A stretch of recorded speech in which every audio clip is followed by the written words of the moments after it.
Baik, Assalamualaikum warahmatullahi wabarakatuh. Kembali bersama saya tentunya di channel Rian TV.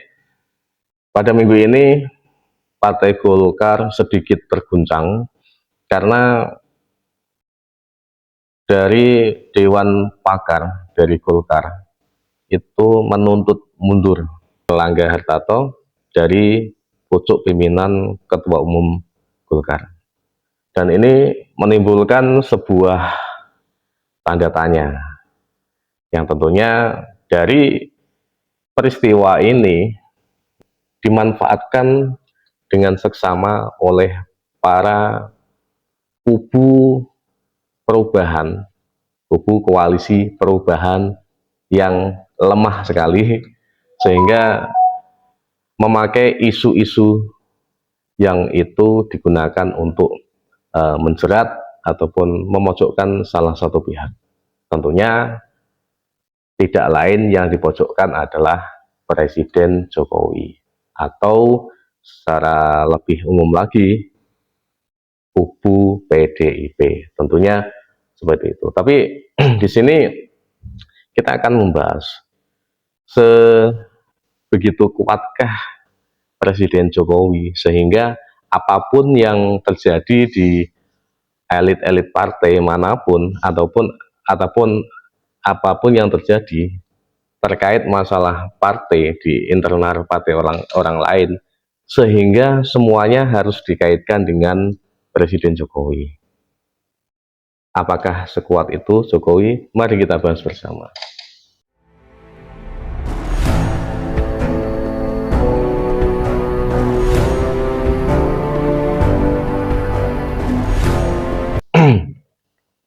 Jadi sebelum kisah tentang Golkar ini kemudian dikait-kaitkan dengan Jokowi menggunakan kekuasaannya untuk menggulingkan Erlangga Hartarto untuk membuat rusuh Golkar, karena narasi-narasi yang sudah dibangun oleh kubu sebelah, ya, itu narasi yang menunjukkan bahwa Jokowi ini akan memecah belah siapapun yang berseberangan ataupun yang ingin atau mempunyai keinginan untuk bergabung di kubu koalisi perubahan. Katakanlah narasi yang dibangun sebelum ini adalah narasi tentang Partai Demokrat, di mana saat itu atau sampai sekarang itu Demokrat masih dalam ancaman yang namanya pengambil alihan, yang di situ ada PK dari Muldoko, dan kebetulan ini juga yang bersinggungan itu adalah Muldoko, di mana Muldoko itu salah satu staf di istana seperti itu, dan itu dihubungkan. Dan sekarang itu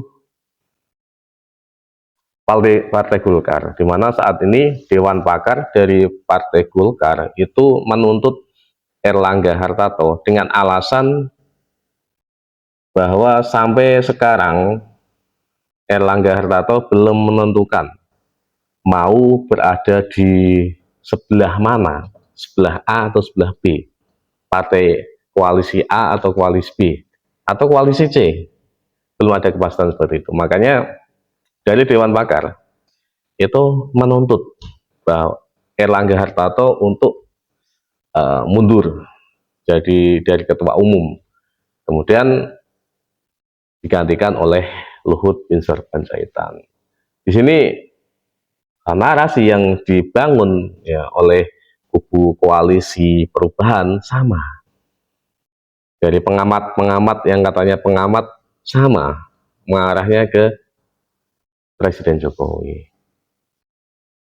Sekuat inikah Presiden Jokowi dalam hal ini? Apakah atau setega itukah Presiden Jokowi terkait masalah seperti ini untuk memecah belah seperti itu? Saya rasa kalau melihat dari track record Jokowi, dari apa-apa yang sudah disampaikan Jokowi, dan yang hanya fokus di dalam membangun negara ini, ya, fokus untuk membangun, mempersatukan negara ini agar para elit-elit itu tidak saling pecah, ataupun malah masyarakat yang bawah itu yang seharusnya tidak boleh saling pecah seperti itu. Makanya seperti yang disampaikan oleh Presiden Jokowi kemarin dalam uh, undangan di Partai PKB, menyatakan bahwa wong sing dhuwur wae ngopi-ngopi bareng gitu, kemudian mangan-mangan bareng, foto-foto bareng, damai-damai aja gitu, kecuali yang koalisi perubahan, intinya seperti itu. Tapi sengisor yang bawah itu kok saling curiga, mencurigai, kemudian saling mengejek seperti itu ya.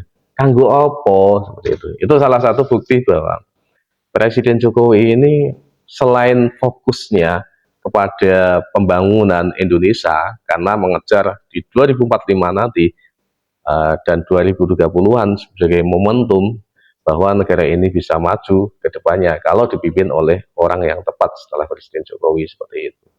Makanya tidak ada alasan saya kira kalau Jokowi ingin para elit-elit yang ada di atas ini ataupun kubu-kubu yang sekarang berseberangan itu saling bertengkar dan semuanya diarahkan ke Presiden Jokowi. Dan ini ya dalam sebuah jawaban, saya kira ini jawaban yang bikin malu dari koalisi perubahan ya, di mana narasi yang dibangun oleh netizen koalisi perubahan ataupun dari elit-elit koalisi perubahan itu selalu mengarah kepada Presiden Jokowi. Sedangkan atau menyamakan terkait masalah Golkar ini dengan Demokrat. Jelas beda dari peristiwanya saja sebenarnya beda Demokrat dengan Golkar. Kalau Demokrat itu kan Muldoko dari luar intinya. Tapi kalau Golkar itu kan berada dari dalam, ingin ada perubahan di dalamnya itu. Makanya dibantah dalam ILC saya melihat itu narasi yang dibangun oleh Suganda ya. Suganda siapa ya? Ganda ya. Sahganda Nenggolan ya. Ya di ILC kemudian Profesor siapa Zuhro siapa itu ya. Bangun narasinya kok seperti itu saja. Persatuan ini.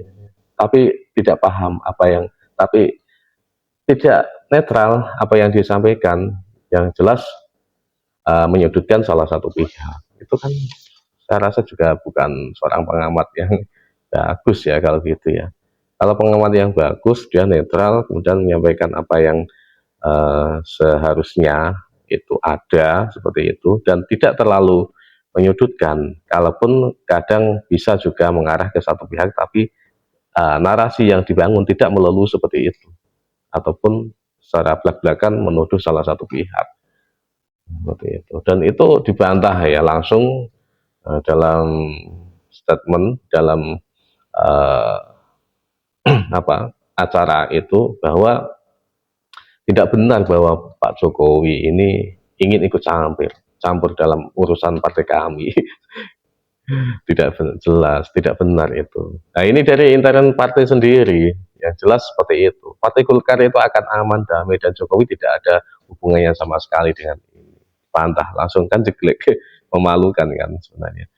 Jadi buat apa sebenarnya? Itu dapurnya Golkar, biar diselesaikan Golkar sendiri, entah karena Golkar ini apa, kan semua tujuannya sendiri, ya tujuan mereka sendiri. Bukan atas iming-iming ataupun uh, terkait ataupun keterkaitan dengan Presiden Jokowi. Kok semuanya bermain ataupun dilakukan kalau ada sesuatu hal yang bermasalah di internal partai manapun itu kok menujunya ke Presiden Jokowi. Apakah kamu terlalu lemah sehingga main-main kamu kok di dunia seperti digital, kok cuman di dunia ingin partainya dirampas, ingin Anies dijegal, kemudian ingin Anies itu dihentikan, kemudian ingin Anies itu di penjara. Kok narasi-narasinya seperti itu? Kalau orang PD, narasinya tidak seperti itu. Bangun sebuah integritas, kemudian tunjukkan kepada masyarakat Indonesia, biar orang-orang itu memilih kamu, bukan menuntut belas kasihan. Kan narasi yang dibangun sejak awal seperti itu, makanya.